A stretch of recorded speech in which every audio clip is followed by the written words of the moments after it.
heard that there's some people out there saying some not so nice things about me on the internet. Someone gave me a lead to an internet site.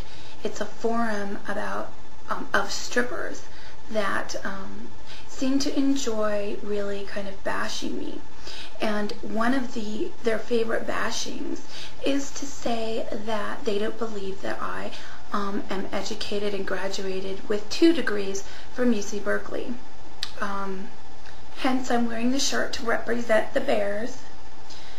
Go Bears, even though our team always sucked, probably because that school was so freaking hard that I doubt the athletes have a lot of time to focus on their athletic abilities. Anyway, I know that a t-shirt certainly isn't enough proof that somebody graduates from a university.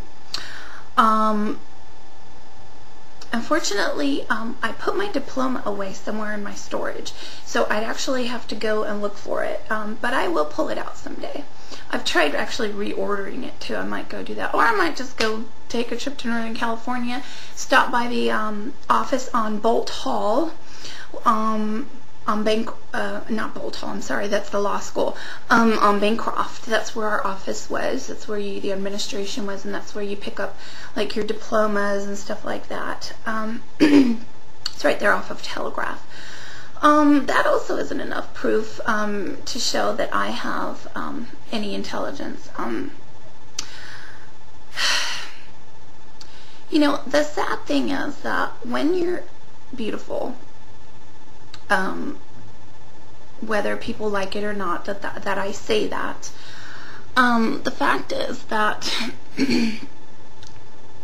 when you're beautiful, people don't allow you to be intelligent as well. I've noticed. And then add platinum blonde hair on top of it, and it really pisses people off, I've noticed. What has been said to me in that stripper forum was that people say that I sound like a babbling idiot, that I talk slowly, and that I have a Barbie doll voice, and that I just sound really dumb, especially when I was on the Tyra Banks show, and in some of my videos. Well, I have to defend myself and refute those comments. In case you haven't noticed, people, I do use some big words, such as refute. By then my looks will have faded, but I would really like to go to online university. That way people don't know what I look like when they are judging, evaluating my exams and my essays and so forth. So as far as that, there's a lot of evidence in support of me not being a dumb bimbo and lying about my university degrees.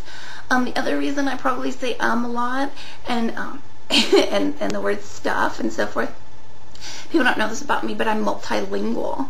I'm 100% fluent in Spanish and English, as well as Italian, and I used to speak some Portuguese. My brain works in such a way that if I use a language, whichever language I use more, all the information just kind of comes to the forefront of my brain and it starts to click in and I'm fluent in it. When I don't use it, it'll take like a week of being in that country or using that language. But Spanish is always, I actually think in Spanish and English. So sometimes I'm actually in my head, I might stumble on words. I might be actually translating a word from Spanish to English, or I'm simplifying words, so that the average YouTube viewer can understand what the hell I'm saying. I'm going to do another video after this. It's going to be kind of funny because what I want people to know is that stereotype of us blondes, like being all spaced out and everything. I mean, you will see me kind of spaced out sometimes if you knew me. Like sometimes, you know, that like kind of blonde typical thing. You'd be surprised that some of us are actually really deep in thought. At least that's the case with me.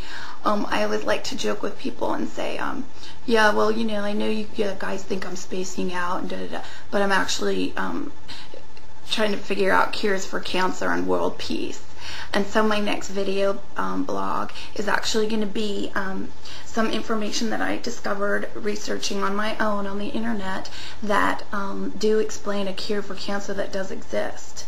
It's not only a cure for cancer, it's a cure for AIDS and herpes. And I'm just going to put it out there. Because one thing that I used to read in Berkeley newsletters was that, and what we were taught in sociology was that the American pharmaceutical company does withhold information and certain cures for illnesses in order to monopolize the pharmaceutical industry. In other words, that means that they are so ludicrous and shisty, to use a simple word, that they would withhold cures for cancers, herpes, and AIDS in order to continue to in order for the people to have to continue to be dependent on certain pharmaceutical drugs. In other words, so that if they were to provide the consumers with something that cures certain illnesses, well, then it's cured, and they don't have to recurringly use these drugs and pay for them. As long as you have people uncured and having to take certain drugs, like herpes drugs, I don't remember the names, Zaltac, weird names like that, or cures, AIDS and stuff like that, then as long as those people have to keep paying and using those drugs for the rest of their life, well, the pharmaceutical companies in America are making a huge profit. So they're withholding information from the U.S. Consumers. And I used to read newsletters about that in Berkeley. Like, people would leave them in the cafes because they were scared to, they'd be anonymous letters and stuff. They were scared to be found out and so forth.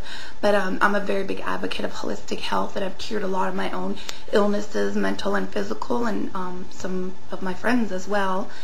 Actually, right now I'm sick with the flu, ironically. But I can cure that. That's just from exhaustion. None of my cures are working because life simply just wants me to slow down. Hence and I'm glad, because I had time to do this blog. So stay tuned for my next blog. I'm going to record it right after this.